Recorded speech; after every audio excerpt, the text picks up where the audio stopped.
Hola, buenos días, buenas tardes, buenas noches, dependiendo del momento en el cual estés viendo este video. Estamos en nuestra sesión número 2 de la asignatura FEI, en la cual vamos a trabajar la filosofía desde la época presocrática hasta la hasta la gnoseología del siglo XVIII.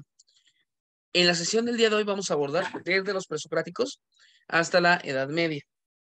Entonces, vamos a empezar a trabajar. Les voy a compartir una presentación y vamos llevándola a cabo, ¿ok? Entonces, denme un segundito para podérselas compartir. Me avisan cuando esté compartiendo pantalla, ¿ok?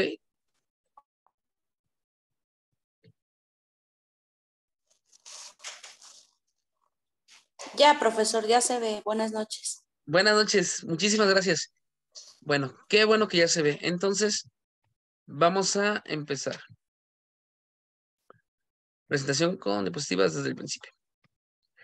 Muy bien, estamos en la asignatura de FE, que es Filosofía y Epistemología de la Investigación en Psicología. ¿Qué es lo que vamos a abordar durante esta sesión? Bueno, primero vamos a hacer un pequeño recorrido por las cosas que ya habíamos visto. Es un muy pequeñito recorrido. Entonces, empezamos. La unidad número 1 trataba como de los conceptos básicos, que son los que ahorita les estoy proyectando. Vamos a hacer un pequeño recuerdo. Habíamos visto que la filosofía, como tal, es esta búsqueda del conocimiento o el cuestionamiento de la realidad. La filosofía surge en prácticamente todas las partes del mundo, pero históricamente la vamos a situar en Grecia. Entonces, en Grecia va a surgir ya el pensamiento filosófico, que se distingue del mitológico, porque va a cuestionar la realidad, no solamente va a aceptar el mito, no solamente va a aceptar lo establecido, sino que va a preguntarse y a cuestionar todo lo que ocurre a su alrededor. Dentro de psicología nos interesa esto porque tenemos que cuestionar y preguntarnos por qué la propia psicología sería una ciencia. Dentro de la filosofía veíamos que una rama era la epistemología. ¿Me pueden apoyar con un micrófono por allí? Se los voy a agradecer mucho. Denme un segundito. Aquí está. Ok, entonces les comentaba. La epistemología es la rama de la filosofía que estudia el conocimiento. Muchos de ustedes en su participación me pusieron que estudiaba el conocimiento científico, lo cual es cierto, pero hay que precisar un poquito. No solamente estudia el conocimiento científico, sino toda clase de conocimiento, como que va a señalar qué cosas sí son conocimiento y cuáles son pseudoconocimiento, mentiras, engaños. Para eso nos va a servir la epistemología. Y ya, concretamente la ciencia. La ciencia, ya sea física, química, historia, biología o psicología, es un sistema coherente de enunciados que buscan predecir y explicar el mundo.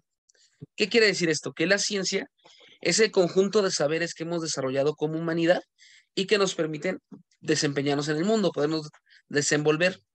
Pero como queremos que sea muy precisa, hay como ciertos lineamientos que hay que seguir, que iremos viendo más adelante, como precisión, metodología, exactitud. Y para poder entender estos elementos, vamos a estudiarlo como ciencia. ¿Por qué es importante para ustedes esto en psicología? Porque hay una gran discusión o hay un gran debate sobre si la psicología es una ciencia o no lo es. Si es una ciencia, la podrían aprender, la podrían aplicar y estaría muy bien. Si no es una ciencia, tendríamos que ver qué hacer con ella. O también ciertas doctrinas, ¿no? Por ejemplo, Carl Jung, muchos no lo consideran ciencia. Mientras que, por ejemplo, las neurociencias o la psicología cognitiva sí se considera. Pero bueno, hasta aquí era el primer recorrido que habíamos hecho, que eran los primeros temitas de la unidad pasada. ¿Dudas, preguntas, comentarios? Aceptamos a Mónica por acá. Muy bien. Bueno, si tienen dudas, comentarios, cuando gusten, levantan la manita y la vamos trabajando. El primer tema ya de nuestra unidad van a ser los presocráticos. La pregunta de los 10 millones de dólares, ¿ok? Si se llaman presocráticos, ¿fueron antes de quién?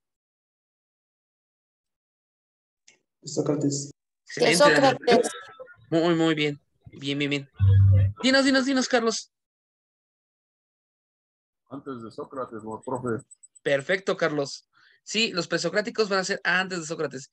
De ahí tiene el nombre, ¿no? Entonces, los presocráticos son pensadores que surgieron en Grecia, fueron antes de Sócrates, pero lo que los va a caracterizar primeramente o principalmente es que se van a preguntar por cuál es el origen de todo. En este caso se acercan más a los científicos. Se preguntan por cuál es el origen de la realidad, cómo es que conocemos, si en realidad hay un universo o hay muchos, un elemento o muchos elementos, se van a preguntar todo esto. Y por tanto, ante esta pregunta existieron muchas respuestas. Aquí les pongo un listado de algunos de los autores presocráticos y los vamos a ir trabajando. Miren, como autores presocráticos tenemos a Tales de Mileto, Anaximandro, Anaxímenes, Heráclito, Parménides, Genófanes, Pitágoras y Demócrito. Son autores que van a preguntarse principalmente qué es la realidad o cómo es la naturaleza, qué es el mundo. Vamos a hacer un pequeño recorrido por ellos. Tales de Mileto. Tales de Mileto decía que todo provenía del agua. Pensemos en su contexto, ¿no? No tienen ciencia, no tienen laboratorios, no tienen todo esto que ya tenemos. Simplemente están en el mundo y están observando, continuamente observando. ¿Por qué creen que Tales de Mileto diría que todo proviene del agua? Piénsenlo, ¿por qué creen? Porque a lo mejor si no hay agua, no hay vida, profesor. Perfecto, Gladys, va por allí. Sí, literalmente lo que decía este Tales de Mileto es, si no hay agua, no hay vida. Entonces, el agua es como necesaria. Efectivamente, es el origen de la vida. Entonces, el agua es como parte fundadora. También él se daba cuenta que cuando la gente se cortaba, sacaban líquidos. No, no era como tal agua, pero sacaban líquidos. O también, como bien señalan, la fuente de la vida, él observaba mucho, por ejemplo, los renacuajos y decía, estos renacuajos están en el agua y van evolucionando hasta llegar a la tierra. Entonces, de tanta observación, va a terminar diciendo Tales de Mileto que todo proviene del agua. Entonces, ¿qué es la tierra? Tales diría que sería como el agua condensada o el agua estancada. Como cuando ustedes dejan una charola con agua en el patio y se le hace como una nata verde y luego cosas así. Eso sería como la tierra. El aire sería el agua condensada cuando se evapora y ya el fuego sería el agua, la tierra cuando se seca, se calienta y se convierte en fuego.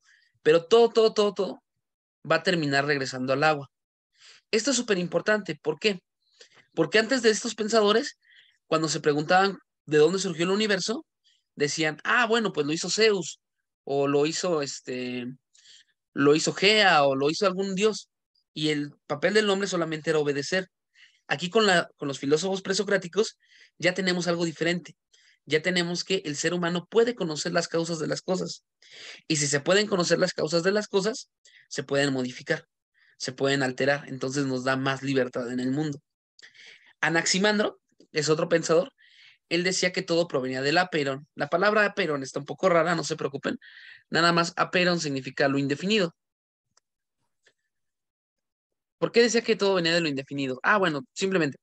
Él decía que no podía provenir del agua porque el agua era como algo muy concreto, sino que había como un elemento anterior a todos que era como lo que generaba todo, que era lo indefinido. Anaxímenes, al igual que Tales, va a decir que todo provenía del aire. Esos no los vamos a abordar mucho ahorita porque son como sencillitos, pero con los que sí nos vamos a enfrascar ahorita son con los siguientes. Vamos a empezar, sé que aquí está Heráclito antes, pero vamos a empezar con Parménides. Parménides dice que todo, esto va a estar medio raro, ¿va? Voy a quitar tanto la presentación. Parménides dice que todo lo que existe en el mundo es ser o tiene ser. ¿A qué nos referimos con esto del ser? El ser es que exista. Por ejemplo, este cuentito tiene ser. Yo tengo ser. Este calcetín tiene ser. Todo lo que existe tiene ser. Entonces Parménides literalmente decía una frase como esta. El ser es y no es posible que no sea. Les juro que está interesante, que no sea. O es o no es. Entonces vamos a ver. Díganme otra cosa que podría tener ser. ¿Qué podría ser?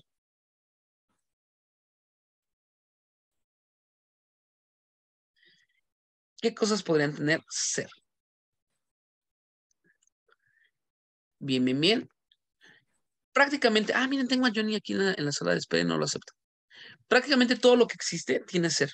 Existe, pues, una manzana, un perro, todo tiene ser. Ahora, el no ser es imposible que sea, o sea, no existe, no existe. Y ahora vamos a empezar con lo entretenido. Si el ser existe y el no ser no existe, ¿puede existir dos seres diferentes? O sea, ¿puedo decir que existe dos objetos si decimos que el no ser no existe? Déjenme, se los voy planteando aquí con un dibujito para que me vayan siguiendo, porque luego esto se complica un poquito. ¿Dónde están? ¿Dónde están? ¿Dónde están? Aquí están. Ok, bien, les comparto pantalla. Lo que va a decir este Parménides es que si el ser es uno y el ser si el ser es todo lo que existe, solamente puede ser uno, porque si hubiera dos, habría no ser. Pero como dijimos que el no ser no existe, entonces solamente tenemos uno. Ahora, si solamente tenemos un ser, este ser no puede morir. ¿Por qué? Porque si muriera o cambiara, entonces hablaríamos del no ser. Y como ya dijimos que el no ser no existe, entonces no puede ser. Entonces, el, el cambio, la muerte y el tiempo no existen. Para Parménides, solamente existe un ser. Este ser es eterno, no tiene cambios y todos pertenecemos a él. En otras palabras, aunque parezca que nos movemos o que actuamos, Parménides nos va a decir que es una mera ilusión, que en el fondo todos pertenecemos a el mismo objeto que está inmóvil. Si creemos que existe el movimiento y nos estamos moviendo, es porque estamos dentro de la ilusión. Es como una película. Vengadores, ya ven que ahorita está de moda la de Black Panther, ¿no? Y todo eso, pero cualquier película, cuando la vemos parece que están pasando cosas, pero si vemos el rollo de la película o el archivo de la película ya está completo. Nada más es la ilusión del cambio de lo que está presente. Entonces, para Parmenides, todo ya existe. Todo ya existe, el presente, el pasado, todo ya pasó. Está como quieto, como una pintura. Ese es un gran conflicto. ¿Por qué? Porque si todo ya existe, ya todo está quieto, entonces cosas como la libertad o cómo podríamos encerrar a un criminal si en realidad él no fue libre de asaltar porque ya lo tenía como todo planeado. Está como complejo. Ante Parménides, que tenía esta teoría, vamos a tener otros autores como Heráclito. Heráclito decía que todo provenía del fuego, pero por el fuego se refería al movimiento.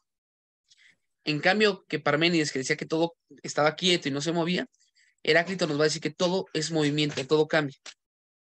Inclusive llegaba a decir que ustedes no se pueden bañar dos veces en el mismo río. Piénsenlo. Vamos a ver, ¿por qué creen que este Heráclito diga que no se puedan bañar dos veces en el mismo río? Porque el río se mueve Sí. tiene corriente. Sigue. Porque el río se mueve, ¿y qué? Y tiene corriente, va caminando, va corriendo y no es el mismo, no está estático. Efectivamente, Norma, muchas gracias. El río sigue avanzando, no es estático. Y complementando con lo que dice Javier, porque él tampoco, y porque uno ya no tampoco es el mismo. El río cambió, pero también cambié yo. Entonces no es lo mismo. Pero por el ciclo del agua, todo va avanzando, todo va cambiando, todo sigue en movimiento. Ustedes pueden escuchar una canción, pero no son las mismas personas que hace una semana y les puede despertar nuevas cosas. Es dinámico, la persona es dinámica.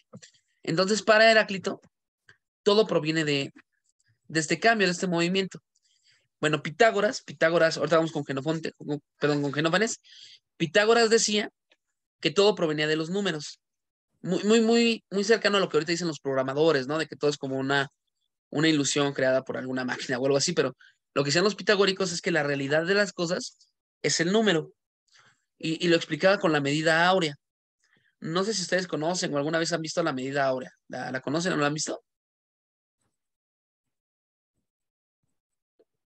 A ver, déjenme verlos aquí tenemos un comentario. Dice, no, ok. No, ok, miren, la medida áurea.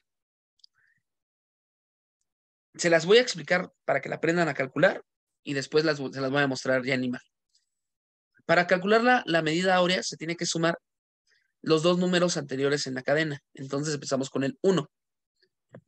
Si a 1 le sumamos el número anterior, sería 1 otra vez. Pero ahora si al 1 le sumamos los dos anteriores, tendríamos 2. Si al 2 le sumamos el anterior, los dos anteriores tendríamos 2, 4 y va aumentando exponencialmente. Es como el pequeño cálculo, pero ¿para qué nos sirve esta medida áurea? Miren, muchas cosas de la naturaleza Y esto lo vio Pitágoras, esto es directamente de Pitágoras. Muchas cosas que tiene la naturaleza se van a guiar por la medida áurea. Aquí ya está representada gráficamente con... Esta es la espiral de la medida áurea. 1, 5, 1, 2, 3, 5, 8, 13, 21. Pero en la naturaleza está presente. Bien, aquí la tenemos en un caracol, en pinturas, en partenones, en fetos, en palomas, girasoles, galaxias, huracanes. Todo sigue este mismo patrón. Se le llama la medida áurea.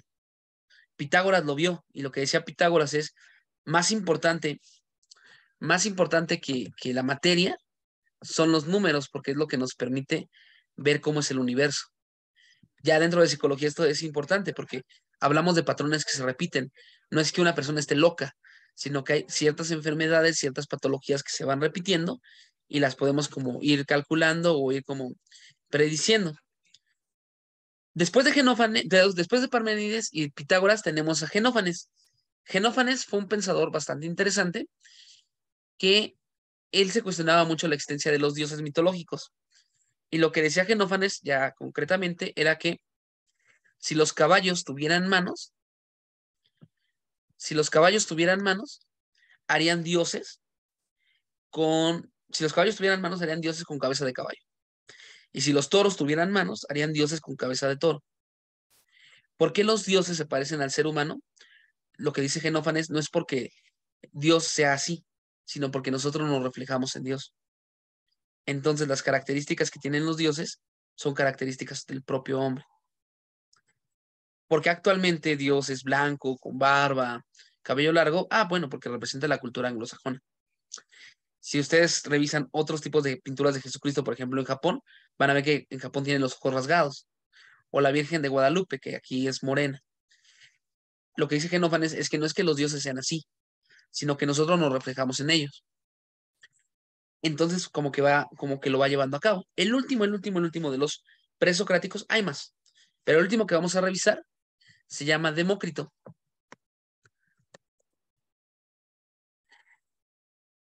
Nada más por curiosidad. ¿A alguno le suena el nombre de Demócrito? Está como raro, ¿no? Quizás lo llegaron a ver en la prepa. ¿No? ¿No? Como de democracia. Muchas gracias, Demócrito. muchas gracias. Muy buen punto, Gladys. Tiene una raíz parecida, pero no. Vienen de la misma cultura. Miren, Demócrito fue un pensador que creó la teoría del átomo. O sea, el átomo, esta teoría que tenemos en la modernidad, de que todo está compuesto, no es de nosotros. Estaba desde los griegos. Antes de que incluso descubriéramos el microscopio, ya teníamos el átomo. ¿Cómo llegó a esta conclusión? Ellos utilizaban mucho la razón. Y lo que decía Demócrito es que si tengo una piedra y la parto a la mitad, la puedo volver a partir y la puedo volver a partir, pero ya va a llegar un punto en el que ya no voy a poder partir la piedra. A eso que ya no puedo partir lo llamo átomo. El átomo literalmente es indivisible. Y lo que decía Demócrito es que todo está constituido de átomos. Obviamente no tan científico como lo tenemos ahorita, pero él decía, cuando comemos carne, los átomos de carne se adhieren a nuestros átomos de carne y aumentamos nuestra masa.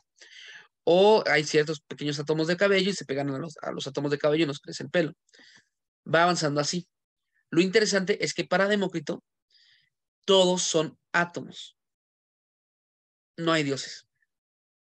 Demócrito en esta época ya decía no hay Dios. Lo que decía Demócrito es lo que tenemos son átomos y materia que se va uniendo.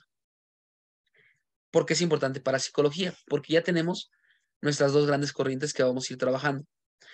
Por una parte están las corrientes en psicología y en filosofía que dicen que lo único que existe es lo material, lo empírico, lo medible, como los conductistas.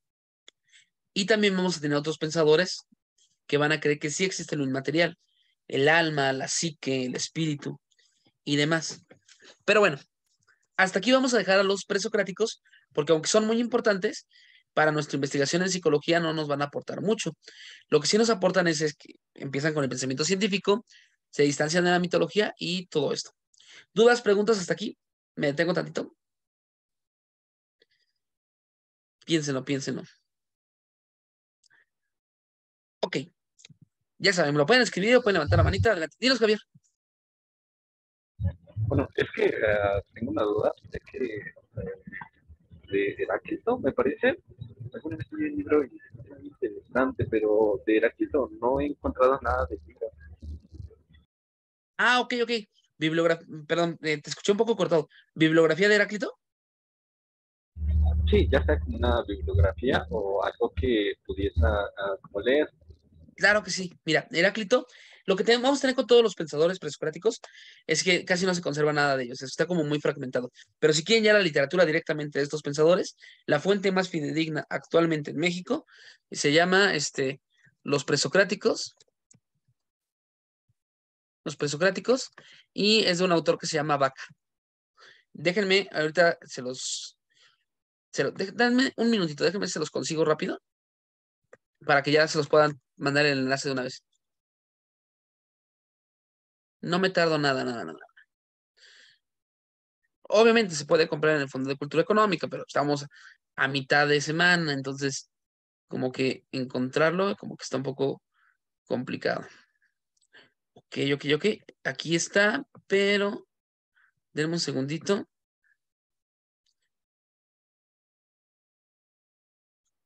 Ok, yo ya lo tengo, pero lo bajé de una biblioteca privada. Entonces, denme un segundito para subirlo a mi Drive y compartirles el enlace ahorita.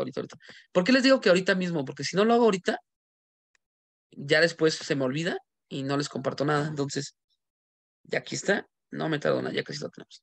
Y de verdad está muy entretenido y es una lectura un poco amena, porque como son fragmentos, no es que lo tengan que leer todo de corrido o 1000 páginas. Entonces, ya quedó. Copiamos el enlace. Listo, ahí va. Déjenme ver dónde están ustedes. Aquí está. Les comparto el enlace. Aquí lo pueden descargar. El libro que tiene como los principales fragmentos de los presocráticos. Ahora sí, Muchas gracias, profesor. de nada, Javier. Vamos a avanzar a la parte fuerte, la parte fuerte. Y por la parte fuerte, vamos a entrar a algo que se le llama la filosofía clásica. Filosofía clásica griega. La filosofía clásica griega corresponde a los tres pensadores más importantes de toda Grecia. ¿Quién creen que sean los tres pensadores más importantes de Grecia?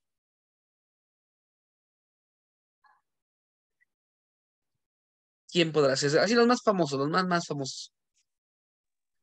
Platón, Platón, obviamente, muy bien. ¿Quién, Javier? Aristóteles, perfecto. Sócrates. Y Sócrates, perfecto. Muy bien. Estos son como nuestros tres grandes filósofos griegos. Y de hecho, casi todo lo que se ha escrito en filosofía va a remitir aquí. Entonces es importante conocerlos. Muy bien. Va la pregunta capciosa de la clase. ¿Saben qué libro escribió Sócrates? ninguno. Perfecto, Norma.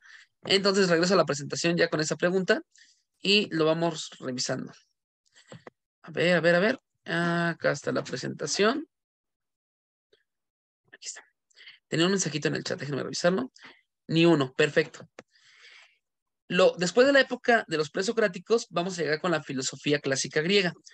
Aquí ya no se van a preguntar tanto por el origen del universo, sino que se preocupan más por la ética y el hombre como tal, lo cual es importante para ustedes en psicología, porque ya va a hablar del alma y todos estos aspectos.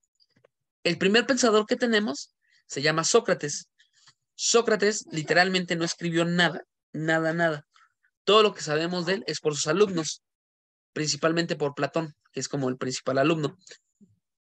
¿Pero por qué no escribió nada? Porque Sócrates decía que cuando escribimos las cosas, tendemos a memorizar las cosas nada más y no aprender por nuestra propia cuenta, o no esforzarnos por nosotros mismos. Entonces, para evitar esto, Sócrates decía que teníamos que tener la filosofía viva por medio del diálogo, por medio de la anamnesis, cosa que también van a revisar ustedes en psicología.